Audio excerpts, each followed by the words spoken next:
नमस्कार, आप देख रहे हैं टाइम्स न्यूज और मैं हूं आपके साथ छवि। भारत के अंतरिक्ष मंत्री जितेंद्र सिंह इंदौर के बुद्धिजीवियों एवं मीडिया के साथ संवाद किया। चंद्रयान की कामयाबी का श्रेय उन्होंने प्रधानमंत्री नरेंद्र मोदी की नीतियों और भारत के वैज्ञानिकों के अथक परिश्रम और मेधा को दिया है।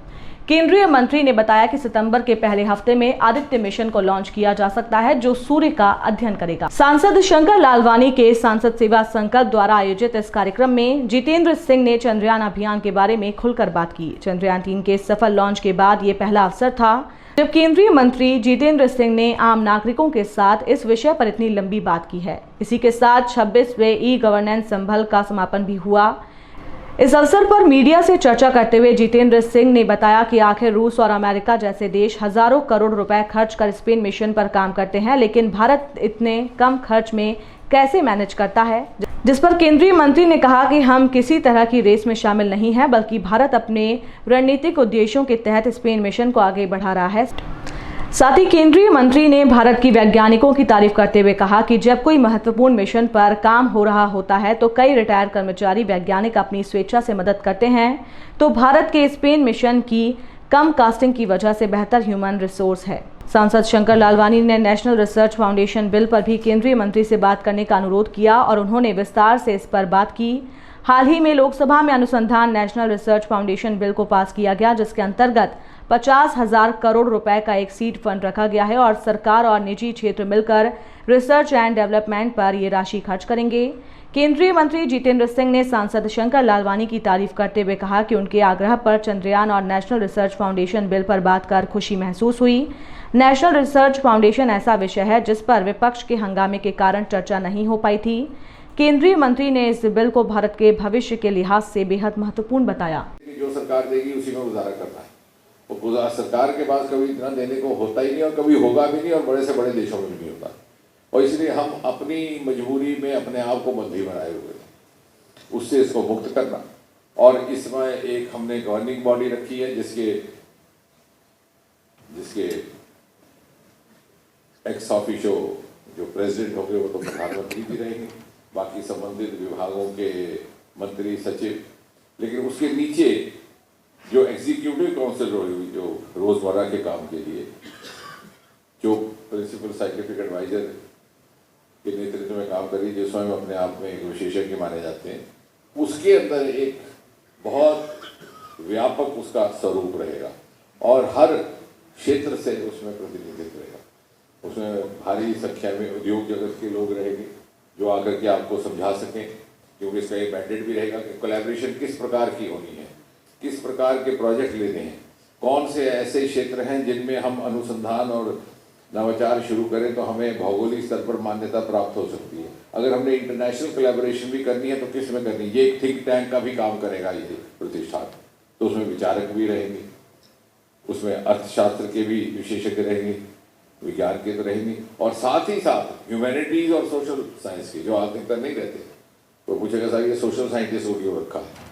वो इसलिए रखा कि वो समाज की जो संवेदनाएं हैं वो भी उस अर्थव्यवस्था के विकास में उनको किस प्रकार से उचित स्थान देना है, उसके लिए वो हमको इनपुट्स दे सके कि साहब नहीं ये प्रोजेक्ट होगा तो इसका ये कल्चरल आउटफॉल होगा या इम्प्लीकेशन होगी, आप इस दिशा में चलिए। तो ह्यूमैनिटीज़ के भी उसमें प्रतिनिधि रहेंगे। एक व्यापक एक थिंक टैंक और एक पॉलिसी टैंक प्लस एक रिसोर्स जनरेशन टैंक ये स्थापित करने का प्रयास है। मुझे लगता है इसके बाद जैसे जैसे बात चलती आई तो ये तो स्पेस इकॉनमी में अभी तक अब आप अनुमान लगाइए कि अमेरिका के और रशिया के और यूरोप के सैटेलाइट्स हम लॉन्च कर रहे हैं and we are earning from that. अभी तक यूरोपियन सैटेलाइट से हमने लगभग 250 या 260 मिलियन यूरोस कमाए हैं और अमेरिका के सैटेलाइट्स लॉन्च करके लगभग 170-80 बिलियन डॉलर्स, यानी उनको हम अपनी सेवाएं दे रहे हैं। हमारी ये पोजीशन है कि they can rely on us for their launching, नहीं तो कोई नहीं देता। तो वो हमारी स्पेस इकॉनमी आगे चल करके अभी कल्पना है कि 1 ट्रिलियन तक पहुंचने की 2030 तक, लेकिन हो सकता है उससे आगे भी बढ़ जाए। वो एक एस्पेक्ट है। दूसरा जो आपने कहा वो बहुत इंपॉर्टेंट है, जिसकी अक्सर चर्चा नहीं होती, और होनी भी चाहिए, because that is I think our tribute to the deserving lot कि कॉस्ट इफेक्टिव कैसे हुआ। मैंने उस दिन भी कहा था कि जो हमने अपने पैसे के अभाव को हमने अपनी योग्यता से पूरा किया है। जब बच्चे को रहता है कि अब मेरे पास एक लड़का था, उसने 4था दर्जा आया उसका सिविल सर्विसेज का, और वो तेलुगु में BA किए वो। तो मैंने कहा उसको, तेलुगु BA करके तो IAS में पेयर होने गया, तो क्या अटपटा सी कहानी लग रही है। तो उसने मुझे समझाया कि साहब मैं गांव में रहता था, मैंने सोच के रखा था कि IAS करनी है, लेकिन साथ में कहा गया था कि BA के बगैर नहीं होती। मेरे गांव में कॉलेज नहीं था, माँ मेरी घरों में काम करती थी सफाई का, तो पैसे भी नहीं थे, तो पैदल चल करके जा करके पास के एक कस्बे में कॉलेज था, वहाँ सिर्फ तेलुगु मीडियम था। तो मैंने केवल एलिजिबिलिटी हासिल करने के लिए किया और मैं IAS में 4थे दर्जे पर आया। तो ये देखिए, ये प्रतिभा और योग्यता क्षमता हमारे वैज्ञानिकों की है। ऐसी उसकी रूट तय की, ऐसा उसका रास्ता तय किया, और ये कमिटमेंट इतनी ज़्यादा है कि ये एक लेगेसी बन गई है, इसरो एक परंपरा बन गई है। आपने देखा सारा भाई बाईसाइकिल पर लॉन्चर उनके टीम लेके जा रही है, क्योंकि उस समय कोई गाड़ियों मोटरों का चलन नहीं रहता था, पूरे शहर में कोई एक आध गाड़ी होती थी, वो पुराने राजवाड़े की। तो ये एक हमारी जो प्रतिबद्धता है, संकल्प है, वो that makes up for the material finances. Center and involved in education as well. So एक नेचुरल सा क्वेश्चन है जो काफ़ी लोगों के मन में है और मीडिया से बहुत ज़्यादा क्लियर नहीं है कि ये चंद्रयान और स्पेस मिशन का कॉमन मैन को क्या बेनिफिट होगा या होने वाला है। हाँ, ये अक्सर पूछा जाता है। अभी इसमें ये 2-3 चीज़ें हैं। पहली बात तो ये है कि हिंदुस्तान ने स्पेस टेक्नोलॉजी सिर्फ रॉकेट के लिए नहीं इस्तेमाल की। I think we are the only country perhaps in the world where space technology has entered every Indian household. और जितने इंफ्रास्ट्रक्चर के स्ट्रक्चर हैं उसमें बड़ी मात्रा में स्पेस टेक्नोलॉजी का उपयोग हो रहा है। रेल की पटरियाँ से लेकर के अनमैन्ड रेल क्रॉसिंग्स तक, रेल के एक्सीडेंट को बचाने के लिए आजकल स्पेस टेक्नोलॉजी के माध्यम से आपको पता चल जाता है कि अगर 10-15 किलोमीटर की दूरी पर कोई ऐसे पोटेंशियल ऑब्स्ट्रक्टिंग ऑब्जेक्ट तो नहीं है, कोई जानवर तो नहीं, पशु तो नहीं।